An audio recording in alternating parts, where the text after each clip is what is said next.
I've seen in countless comments the Between 3 A and C review is finally here. And I've heard great things about their triple driver setup and superb sound quality. But we're covering everything today. I'll be scoring and ranking them in 10 categories against 25 earbuds to see if they're worth it for you or if they're just overhyped. You can customize the scoring and compare all the earbuds easily with my free spreadsheet link below. Now the price nowadays is around 179 US dollars, 300 Australian. So let's get straight into category number 1, comfort. So you get 3 sizes of ear tips and 3 wing kind of things, but they shouldn't really do much unless you have pretty small ears. I use the largest and it doesn't really do anything for me. But either wingtip I used, the comfort is great, the ergonomics are spot on. I had the buds on for about 3 hours straight with zero discomfort. And considering the size of the earbuds, they're pretty large. They have a very minimal amount of suction and pressure, and they just feel very light. Having them on for 3 hours, I honestly forgot I was wearing them at times. So they're getting a score of 9 out of 10 for comfort, keeping in mind, this is just how they fit me. Fit is gonna be different for everyone. Now, category 2 is the security of the fit.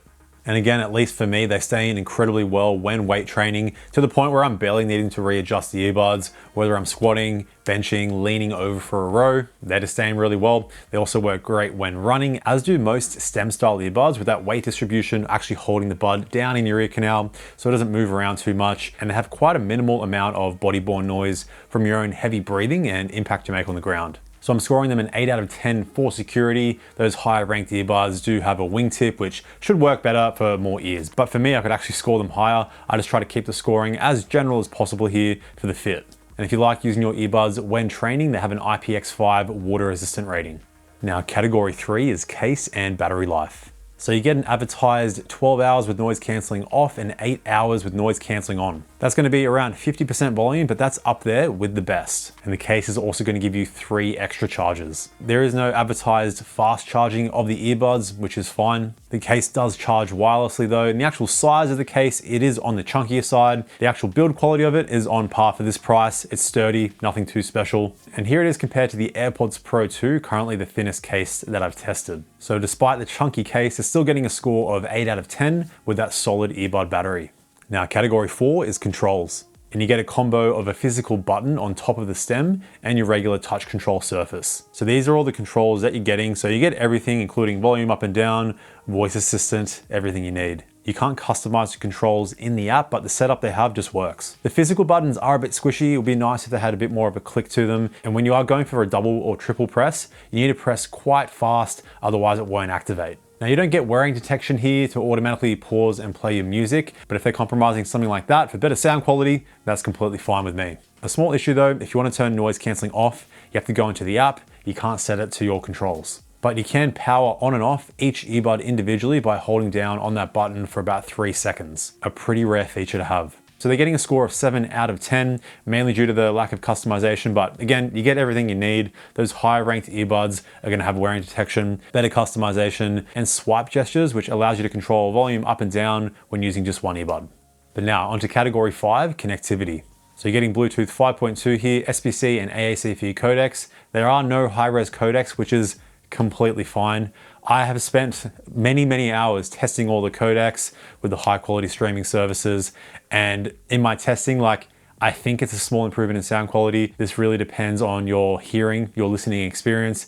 If you're into mixing and mastering, you're probably gonna notice these things, but for your general listener, not a massive issue. Now you do get multi-point connection here, so you can connect 2 devices to the earbuds at the same time. And you also get multi-point takeover. So when you play media on one of your devices, it will automatically pause on the other device. You can also use one earbud while you leave the other in the case. And when you're using one earbud, it's gonna work in mono mode. So you're gonna hear the left and right audio channel when using just one earbud at a time. Now, when it comes to latency, there is no low latency gaming mode, but here are the results I got in my test on iOS and Android. So for casual gaming, 400 milliseconds is fine. You do want to get around 200 milliseconds and lower for fast reaction games like shooters. But now onto category 6, call quality. And I've run through 3 tests here: a quiet room, some simulation loud kid noise because it's sporadic voices, and a simulation windy city with construction. Now, first off, you can't mute your microphone using the touch controls when you're on a call. You also can't switch between your noise cancelling or your transparency.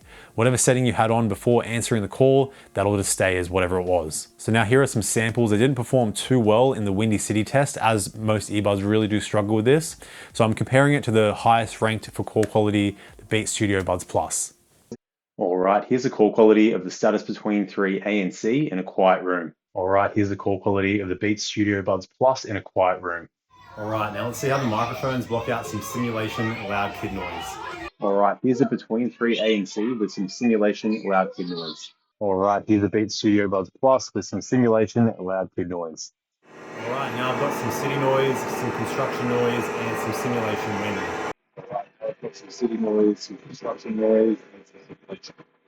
All right, here's the Beats Studio Buds Plus with some city noise, some construction noise, and some simulation wind. All right, now category 7 is app customization and extra features. So you can get the app on iOS or Android. And it's super simple. You got your earbud battery there, your noise cancelling control, your sound modes, which has 3 presets, as well as an 8-band EQ. You can update your software, and that's pretty much it. It's very bare bones, but at least you get EQ customization. Still, I'm giving them a score of 5.5 because they are missing a lot of extra features.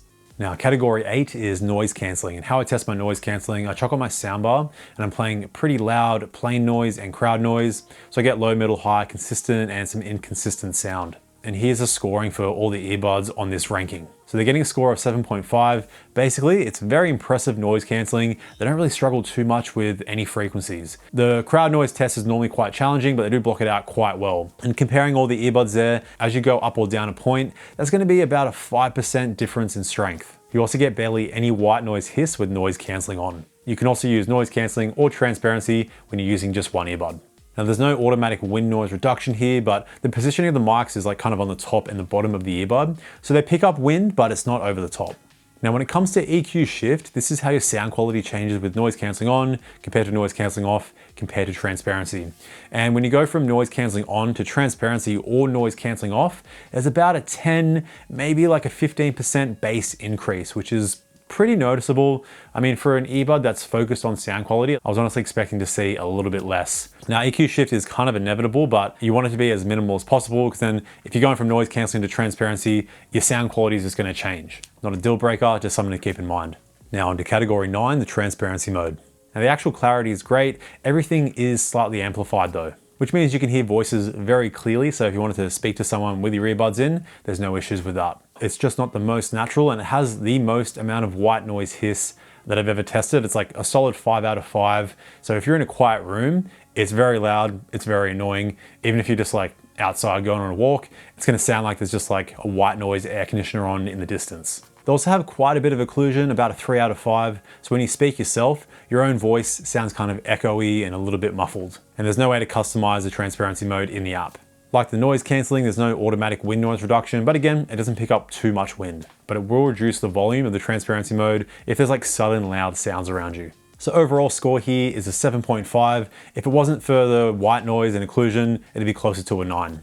All right, now onto the final round, sound quality. And starting with my max volume test, I got 123.8 decibels, which is the loudest earbud that I've ever tested. So basically, you're getting plenty of volume to play with. Even if you're around 114 decibels, you're fine. But now onto the sound quality itself. So you're getting a triple driver setup here with 1 dynamic driver and 2 balanced armature drivers for the clarity. And when I first tested out the earbuds, I was really not impressed. The stock tuning is quite flat. It's more on the balance side, but just kind of lacks bass and energy, really. There's also a status audio file option, which is even more flat. So I always say I'm not an audiophile. I think this kind of cements that idea. I like me a bit more of an energetic tuning, bass boosted, slightly V-shaped, but not like over the top. So the original Between Pro tuning is where it's at for me. It sounds like a completely different earbud compared to the other 2 EQs. So now with this, we're getting a rich bass response. It hits in nice and deep. You get a little bit of that kind of rattling in your head kind of bass. The mid bass is full, but it's also clean. So overall, it's well mannered. It has some punch to it. I'm liking it. Vocals are ever so slightly recessed here, but to the point where they're still at the forefront. Even with a lot going on in a song, they don't fall back too much. I notice the upper mids are boosted a bit here, so all your instrumentation really does stand out. Overall, you get very nice instrument separation. And the treble response here is very detailed and very precise. I wouldn't really call it a sparkly treble response, so it can get slightly over the top at times, slightly sibilant and harsh when you're venturing above 50, 60% volume. But at the same time, the detail you get is really impressive. So it's a more in-your-face kind of treble response. It sounds great, but it's not a type of sound I would want to listen to for multiple hours. Now, like I said, you do get an 8-band EQ, so I was hoping to kind of mimic the original Between Pro tuning and just dial the treble down slightly, but I couldn't really match the actual EQ that they've done there. So if you use an external EQ like Wavelet, this can easily be fixed. To sum up the sound in 3 words though, I would call it precise, rich, and open. It's the best sound quality you can get at this price. So they're finishing with a score of 9 for sound quality. So I've currently got the Denon Pearl Pro and Technics AZ80 with a score of 9.5. I originally had the AZ80 with a score of 9, but I'm testing these earbuds all the time, and the more I use the AZ80, the more I've been liking them, so I'm bumping up that score by half a point. So it's really between those two, the 3 ANC and the Sennheiser Momentum 4 when it comes to the best sound quality, at least from what I've tested. There's more buds to test, but it's incredibly close between all 4. The Momentum 4 has the nicest treble sparkle that I've heard, and you just get great sound once you play around with the EQ. The Technics AZ80 is the best when it comes to instrument separation, detail, and vocal clarity. It's a more laid-back tuning, but it just sounds amazing. I could listen to those earbuds all day. The Denon Pearl Pro is kind of a hybrid between the AZ80 and Momentum 4. And the Pearl Pro was my number 1, but to be honest, I'm using the AZ80 a little bit more often nowadays. So the 3 ANC gives you a slightly different experience. It's a more direct and rich sound, which I really enjoy listening to. It's actually quite similar to the AZ80, just a little bit more in your face and direct with the treble response. It's honestly so close between all 4, it really comes down to personal preference.